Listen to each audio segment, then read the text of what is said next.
Cricket মাঠের একটি সিদ্ধান্ত কখনো কখনো শুধু ম্যাচের ফলই বদলায় না, বদলে দেয় পুরো ক্রিকেট বিশ্বের অর্থনৈতিক হিসাবও। ভারত পাকিস্তান ম্যাচ মানে কোটি কোটি দর্শক, হাজার কোটি টাকার ব্যবসা আর অসীম উত্তেজনা। ঠিক এমন এক ম্যাচ ঘিরেই তৈরি হয়েছিল বড় অনিশ্চয়তা, যেখানে বয়কটের আশঙ্কায় আইসিসি দাঁড়িয়েছিল বিশাল আর্থিক ক্ষতির সামনে। কিন্তু শেষ মুহূর্তে একটি সিদ্ধান্ত সবকিছু বদলে দিল। পাকিস্তানের অবস্থান পরিবর্তনের ফলে কিভাবে আইসিসি বাঁচল হাজার কোটি টাকার ক্ষতি থেকে, চলুন পুরো ঘটনাটি বিস্তারিতভাবে জেনে নেওয়া যাক।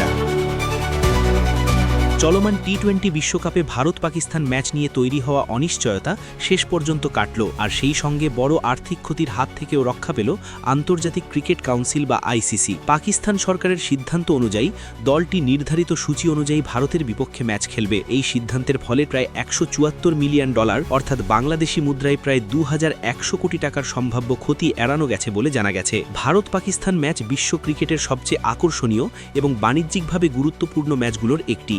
প্রচার সত্ত্ব, স্পন্সরশিপ, টিকিট বিক্রি এবং পর্যটন সব মিলিয়ে এই একটি ম্যাচ থেকেই বিপুল অর্থ আয় হয়। ফলে ম্যাচটি বয়কট হলে আইসিসির জন্য বিশাল আর্থিক ধাক্কা তৈরি হতো। একটি সূত্রের তথ্য অনুযায়ী ম্যাচটি না হলে মোট আর্থিক ক্ষতির পরিমাণ দাঁড়াতো প্রায় $174 মিলিয়ন।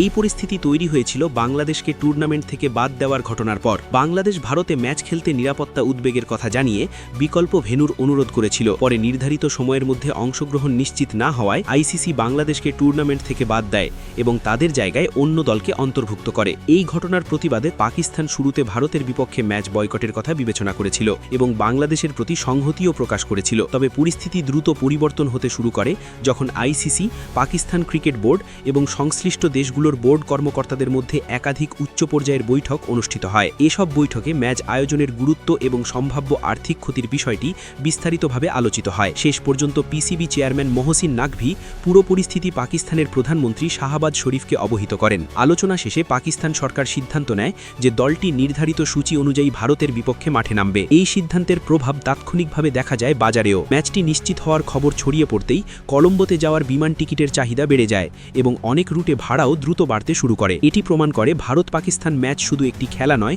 বরং এটি একটি বড় বাণিজ্যিক ও বৈশ্বিক ইভেন্ট, যার সঙ্গে জড়িয়ে থাকে অসংখ্য ব্যবসা ও অর্থনৈতিক কার্যক্রম। সব মিললে পাকিস্তানের এই সিদ্ধান্ত শুধু ক্রিকেটীয় উত্তেজনা বজায় রাখেনি, বরং আইসিসিকে সম্ভাব্য হাজার কোটি টাকার ক্ষতির হাত থেকেও রক্ষা করেছে। এখন বিশ্ব ক্রিকেটের নজর 15 ফেব্রুয়ারির সেই বহুল প্রতীক্ষিত ম্যাচের দিকে, যেখানে মাঠের লড়াইয়ের পাশাপাশি এই ম্যাচের অর্থনৈতিক ও কূটনৈতিক গুরুত্বও সমানভাবে আলোচনায় থাকবে।